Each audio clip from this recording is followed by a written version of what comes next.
¿Qué te duele? ¿Qué te ronda? ¿Qué tienes en la cabeza? ¿Qué te duele? ¿Qué te ronda? Espacio de vidas, espacio de vida, espacio de vidas, espacio de vida, espacio de vidas, espacio de vida, espacio de vidas, espacio de vida. ¿Qué te duele? ¿Qué te ronda? ¿Qué tienes en la cabeza? ¿Qué te ronda? ¿Qué te duele? ¿Qué tienes en la cabeza? Espacio de vidas. ¿Qué te ronda? Espacio de vida.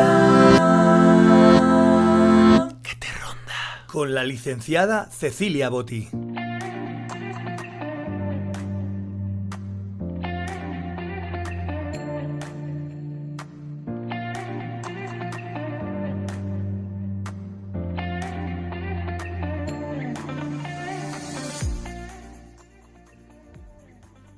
Muy buenos medios días, buenas medias tardes o medias noches, dependiendo del lugar donde usted nos esté sintonizando en este momento. Bienvenidos al www.radiomudetonline.com.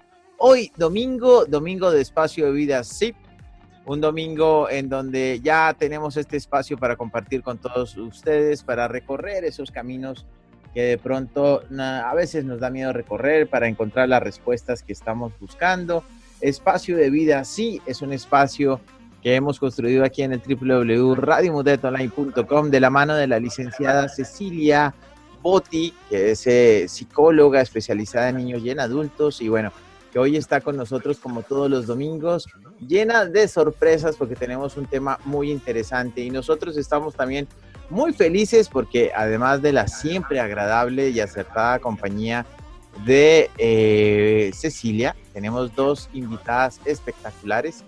Estoy hablando nada más y nada menos que de María Escuro y de Ana Facelli, que ya han estado con nosotros en días pasados y que hoy pues están con nosotros nuevamente compartiendo este espacio de vida así hoy domingo, que vamos a hablar de un tema interesantísimo, un tema que de pronto usted no lo ha tenido en cuenta. Y es precisamente un tema que tiene que ver con el futuro de nuestro mundo, con el futuro de nuestra sociedad, y es el adolescente de hoy y la mirada desde el adulto. Cecilia, buenas medias tardes, medios días. Bueno, bienvenida nuevamente al www.radiomudetonline.com. ¿Cómo estás? Muy bien, Nacho, ¿cómo estás tú? Saludos como siempre a todos, a ti, a Marlene y a todo Radio Mudet. Muchas gracias. Veo que estás muy suntuosa hoy, tienes un peinado a la moda. Ah, no vale. Sí. No vale porque nosotros no te vemos. Está muy adolescente el look hoy. Qué cosa. Bienvenida, Cecilia. Muchas gracias, muchas gracias. Hoy tenemos dos amigos y colegas que son muy importantes, adultos, así como en las anteriores presentamos la de los adolescentes, de cómo viven los adultos. Algunos son psicólogos, otros son padres, madres, o sea, lo que importa es también las visiones de ellos, así que tenemos esos testimonios y bueno, vamos a ver si nos da todo para esta, que creo que no, y si no seguimos en la que viene, ¿te parece? El espacio de vida sí es un espacio de vida sí, así que sí a todo. Bueno, bárbaro. Voy a presentar a dos personas espectaculares que ya las conocen porque ya han estado en la radio. La docente Ana Facelli, que viene grabando conmigo esta serie de anteriores donde pasamos los testimonios de los chicos y hablamos de todo el tema de la presencialidad y el tema de la pandemia, y bueno, los que escucharon ya lo saben, pero también invitamos a María Lucía Escuro, que es socióloga y que también estuvo en un programa, para que también desde el punto de vista de lo sociológico nos pueda dar su visión, ya que ella escribió varios libros sobre adolescentes.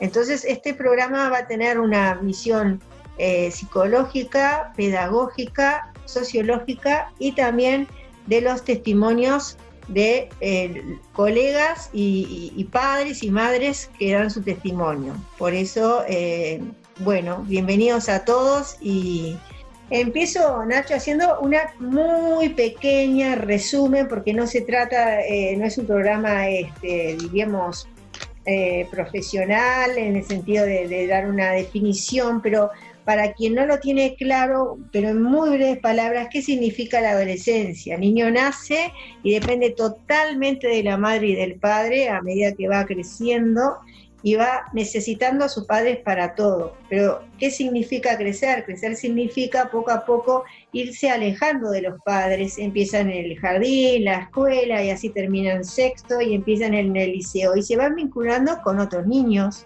con otros docentes, con otras familias, y se van alejando de a poquito de los padres.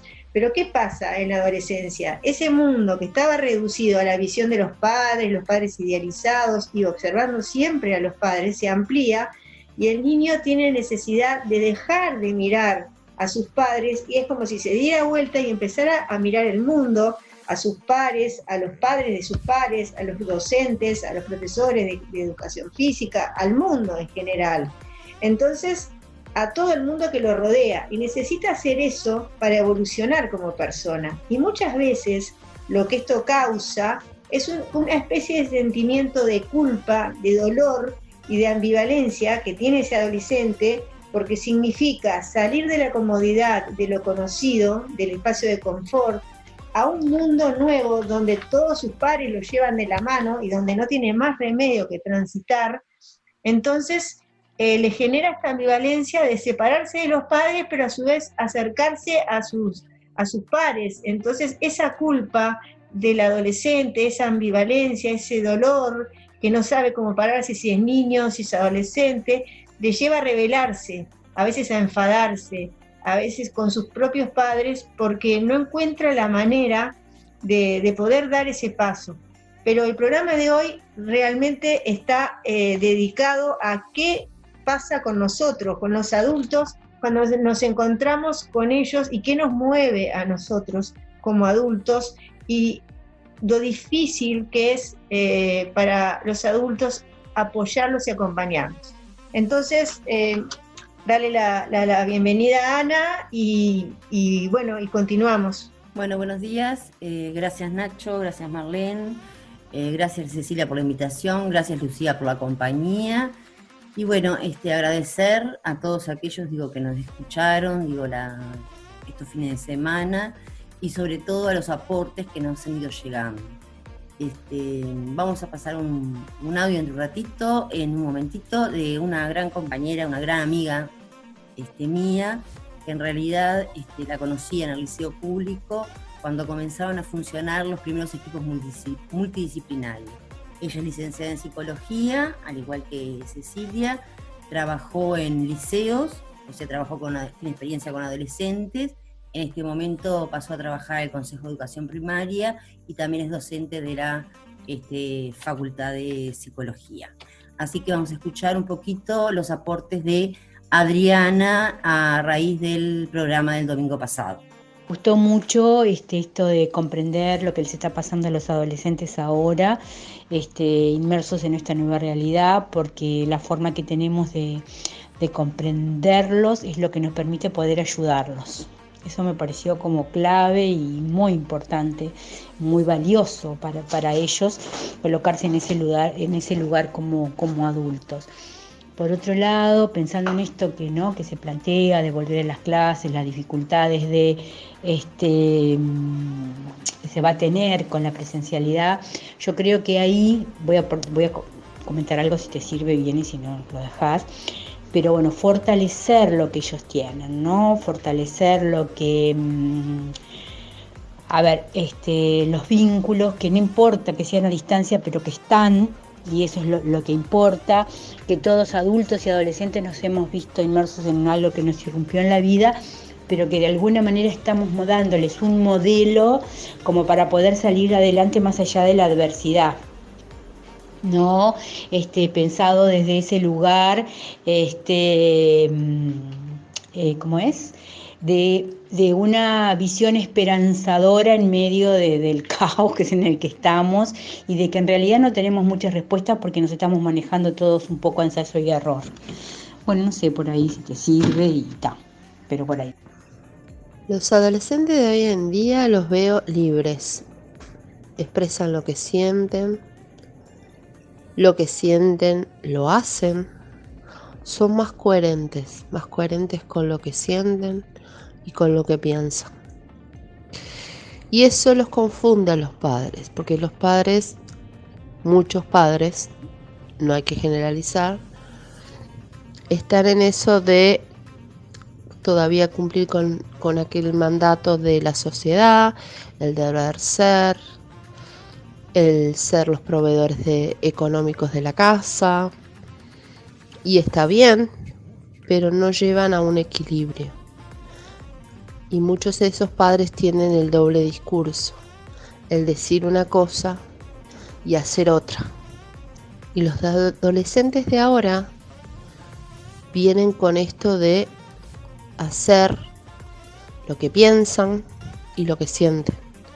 Y eso a los padres los tiene confundidos, no saben cómo comunicarse con sus hijos. Los hijos se refugian en las tecnologías y en los amigos. Muchos se refugian más en la tecnología, porque ahí encuentran cosas que con los padres ya no encuentran.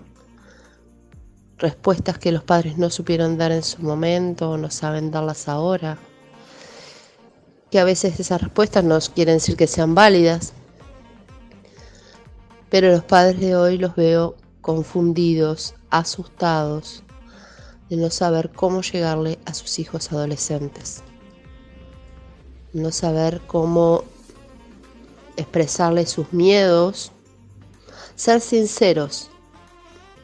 Son pocos los padres que son sinceros con sus hijos y asumen que tienen miedo a lo que pasa alrededor.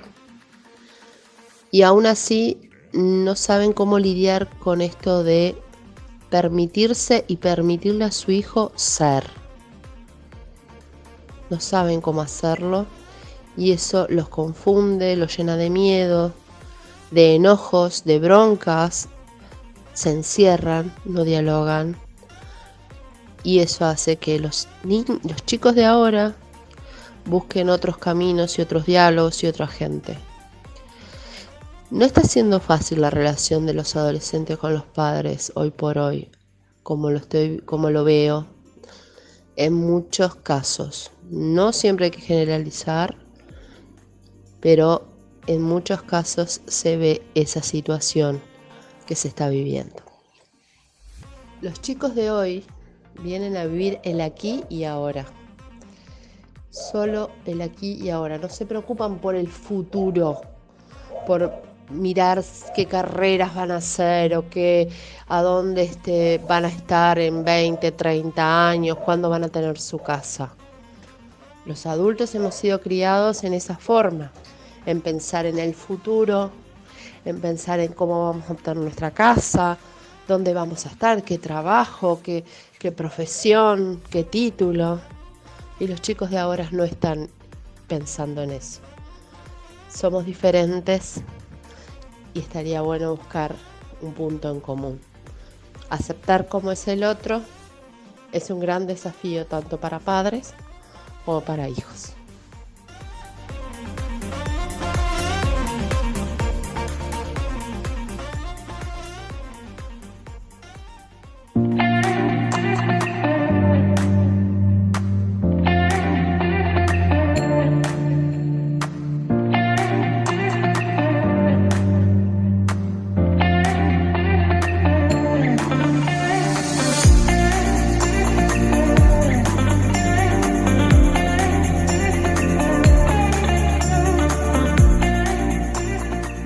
Bueno, agradeciendo los aportes, el segundo audio, agradecerle a Gabriela Alfaro,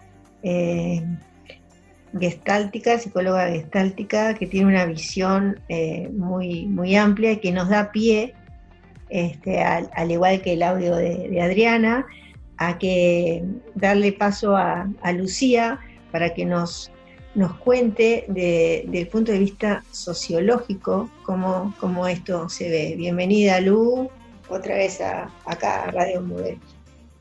Hola, muchas gracias, Cecilia, muchas gracias, Nacho, y un gusto, Ana, estar hoy con ustedes. Súper interesante el arranque del programa. Creo que hay varias cosas que desde el punto de vista sociológico, como tú decís, tienen mucho valor. Creo que, sobre todo escuchando el audio de Gabriela, pensaba que hay una cuestión por detrás de esta confusión que Gabriela planteaba, que tiene que ver un poco con la velocidad del cambio, ¿no? La velocidad del cambio en las últimas décadas, que realmente nos ha tomado un poquito por sorpresa a todos, porque claramente lo que es las concepciones de las distintas generaciones, la niñez, la adolescencia, la adultez como tal, han tenido en la historia de las sociedades procesos que han tomado varias décadas. Sin embargo, en estas últimas décadas hemos visto una aceleración de el cambio en las relaciones. Y el cambio que tiene que ver con, desde lo que decía Gabriela, el uso de las tecnologías, hasta los modos de producción, las formas de comunicación, cómo se nos acortó el mundo, cuán chico se nos hizo el mundo, cuán accesible está la información para justamente niños y adolescentes que hace 30 años tenían un acceso, por ejemplo, a la información muchísimo más fragmentada, distante y muchísimo más dependiente del adulto de referencia, y construían, digamos, su ser adolescente en función de lo que llamamos en la sociología la socialización de pares, ¿sí?, que estaba reducida a un ámbito físico muy delineado. Podía ser el ámbito educativo, podía ser el ámbito religioso, podía ser el ámbito deportivo. Sin embargo, hoy todos estos espacios que hasta hace unos años los adultos dominaban de forma muy clara, desdibujaron sus bordes, ¿no? Desdibujaron muchísimo sus límites, y hoy los adolescentes están en contacto, se alimentan de información que muchas veces ni siquiera son accesibles para los padres, no están en el registro de los adultos. Entonces, lo que creo que pasa acá no es culpa absolutamente de nadie, ¿no? Esto no tiene que ver con incomprensiones conscientes de una generación o de otra. Tiene que ver claramente con la velocidad del cambio y la accesibilidad en nuestra época contemporánea a fuentes de información, a constituciones nuevas de la categoría, digamos, de la adolescencia o de este tramo, digamos, de edad biológica y social que implica esta transición de la niñez a la vida adulta. Entonces creo que por ahí hay una explicación muy singular que tiene que ver con cuestiones que hacen a la vida adolescente y que hace muy poco tiempo atrás no existían para los adultos de hoy, no serán absolutamente desconocidas, no fueron parte de nuestra socialización de pares, y hoy sí constituyen parte central de la vida de los adolescentes, los niños, las personas que tienen entre estos 12 y 18 años, pongamos, para darle un tiempo cronológico, ¿no? Y que realmente la distancia que sentimos respecto a sus vidas, a sus formas de relacionarse, increíblemente no tienen muchísimas décadas de diferencia con las nuestras, pero tienen sí una velocidad en el cambio, digamos, sumamente distinta, diría yo, a las que probablemente vivimos en generaciones anteriores.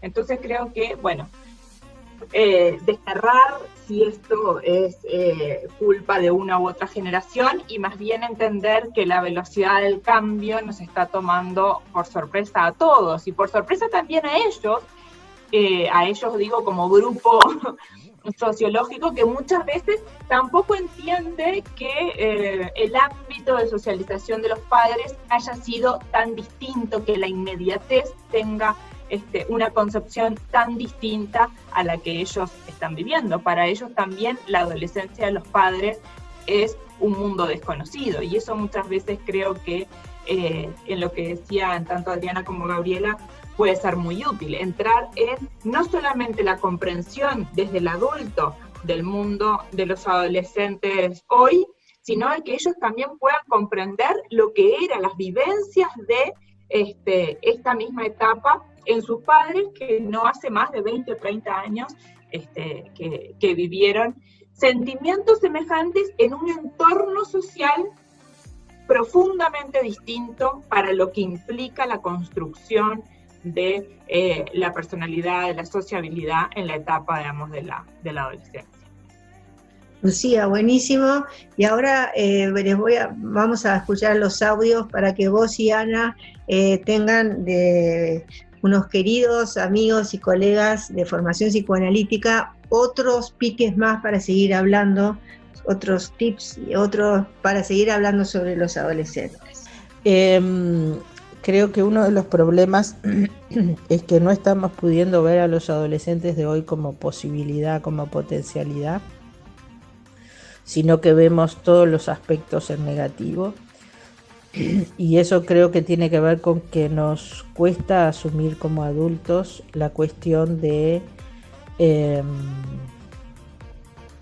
la cuestión de qué tipo de modelos como adultos le estamos ofreciendo, ¿no? Creo que los adultos estamos muy hackeados, muy sometidos a una serie de mandatos epocales que nos tienen aterrados y devastados, y que les estamos mostrando un modelo que no es atractivo para los adolescentes, pero bueno, no nos hacemos cargo de esto. Entonces lo que hacemos es ver en ellos todo lo negativo. Obviamente hay matices, pero bueno, eso tiene que ver con lo que circula, ¿viste? Siempre circula todo lo jodido de los jóvenes y no las cosas impresionantes que son capaces de hacer los adolescentes. Y la mirada de los adultos siempre es muy condenatoria, y de hecho que el reflejo de esto es justamente la cuestión de que a la infancia se la patologiza y a la adolescencia se la criminaliza, ¿no? Y eso es producto de la mirada del adulto, la mirada adultocéntrica que está instituida en todas las instituciones, la de educación, la institución salud, ni que hablar, la institución familia, y pone al adolescente en ese lugar, ¿no? Siempre me impresiona mucho cuando uno en las consultas, por ejemplo, cómo los adultos piensan que hay una verdad, que es la propia, y los adolescentes siempre están en falta, o tienen que estudiar más, o consumen, o no obedecen, o no hacen el cuarto. Siempre hay algo para quejarse y criticar, ¿no? Como si los adultos hiciéramos los cuartos y bueno, y todas esas cosas, ¿no? Vos sabés que una de las cosas que yo hago mucho, yo tengo una policlínica de adolescentes en Mautone, y una de las cosas que muchas veces hago en el trabajo es solamente intentar que el adulto escuche lo que el adolescente dice. Parece que todo lo que dicen no tiene valor. El poder escucharlo me parece que es fundamental, porque así se equivoque, algo de lo que está diciendo tiene razón. Y además los padres que viven con miedo, cada vez los encierran más. La cuarentena les ha venido a muchos padres formidablemente, porque no quieren que los hijos salgan, no quieren que los hijos se expongan, con lo cual tampoco aprenden a funcionar en el mundo. Un síntoma que aparece muchas veces es la incapacidad de los jóvenes de tener vida social. ¿Por qué? Porque no lograron, a través de esta cosa de tenerlos tan pendientes y tan dentro de la casa, no generaron estrategias para poder relacionarse con otros. Entonces, las fobias liceales, el no querer salir de la casa, digamos, todo este tipo de cosas además se repiten constantemente. Lo que pasa es que cuando uno va a hablar de los adolescentes, es tanto lo mal que se ha trabajado con ellos. Yo muchas veces pienso, ¿se acuerdan del Kiki? El Kiki, si alguien se hubiese ocupado de él en algún momento de la vida, como niño y después como adolescente, ¿hubiese matado a la cajera? ¿Se acuerdan del Kiki? Yo creo que hay algo de eso, nadie se ocupa de ellos, entonces ya su vida no tiene valor y tampoco tiene valor la de los demás. Bueno, yo quería grabar también un poco desde otra perspectiva, capaz que complementaria, pero un poco entendiendo que hay como todo un proceso en la adolescencia también de apropiarse de una autoría, ¿no? En el sentido de que, bueno, se hacen autores de su propia vida y que también, bueno, en ese sentido, como decía Alicia, las instituciones dejan como poco espacio a veces para esa autonomía y para esa autogestión de los adolescentes, que tiene que ver con lo nuevo, con lo peligroso. Por eso lo de la criminalización a veces también, porque bueno, es como que el adolescente está llamado a cambiar, está llamado a modificar lo que ya está hecho y a lo que hicimos los adultos. Por lo tanto, siempre lo vemos como peligroso, como algo que nos viene a cuestionar y que nos viene a mover el piso. Y en ese sentido yo creo que el poco lugar que se le da capaz que al protagonismo y a la participación de verdad de los adolescentes en las sociedades en general y bueno, y en la nuestra en particular, tiene que ver un poco con eso, con la confianza, pero también con el corrernos, ¿no? Los adultos de un lugar para que otros puedan asumir como quien pasa, digamos, le da el lugar en el sentido de decir, bueno, yo hasta acá llegué, pero ahora te toca a vos.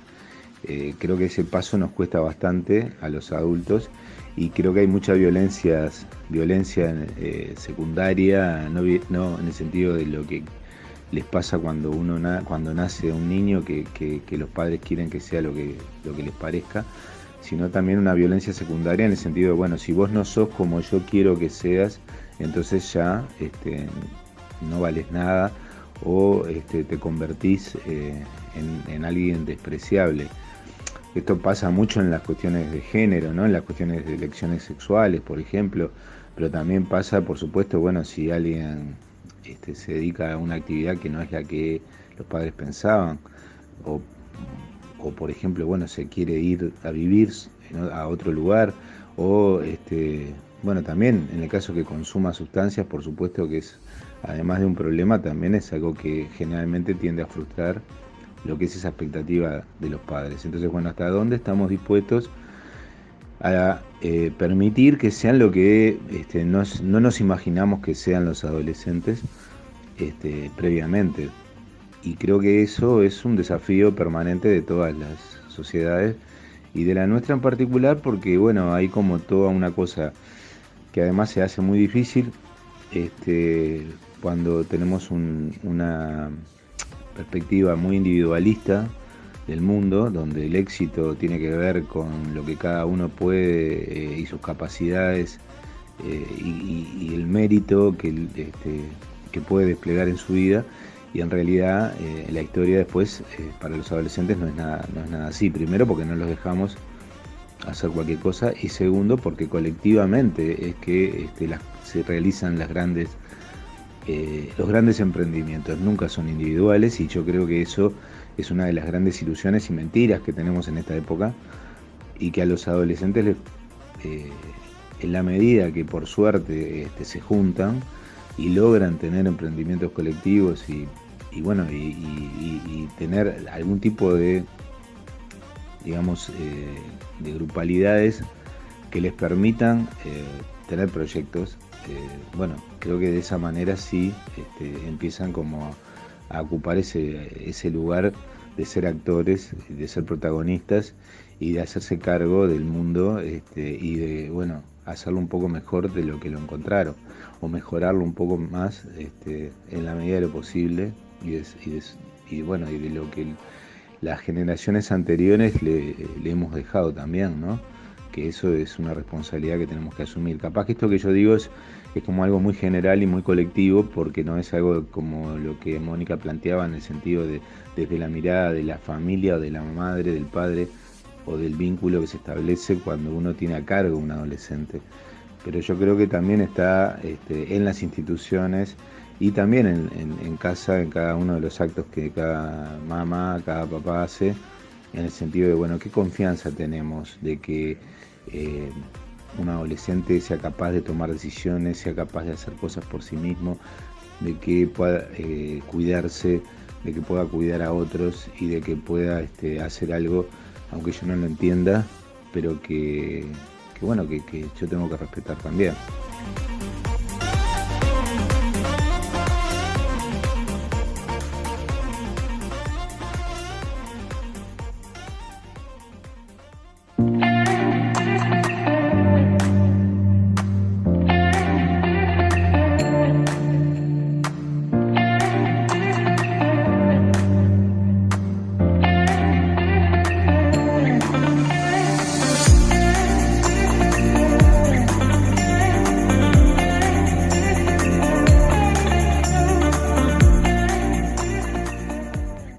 Bien, retomando un poquito lo que decía Lucía, de los cambios que hemos tenido en la sociedad en estas últimas décadas, es importante, digo, tanto para el adolescente como para el adulto, los cambios de estos que han surgido en la sociedad, ¿verdad? No es lo mismo del adolescente de hace 33 años con el cual empecé a trabajar, no son lo mismo las familias que hace 33 años de esos adolescentes con las cuales empecé a trabajar, que los adolescentes hoy y las familias hoy. Estamos en una sociedad donde yo podría decir que el gran porcentaje de las familias son monoparentales. Es decir, los chiquilines viven con la madre o con el padre, pueden llegar a vivir con tíos, parte de la semana con una madre, parte de la semana con otro padre. Son a veces como mochilas también, que de repente nos dicen, ay, me olvidé del cuaderno porque estaba en casa de mi madre y en realidad está en casa de mi padre.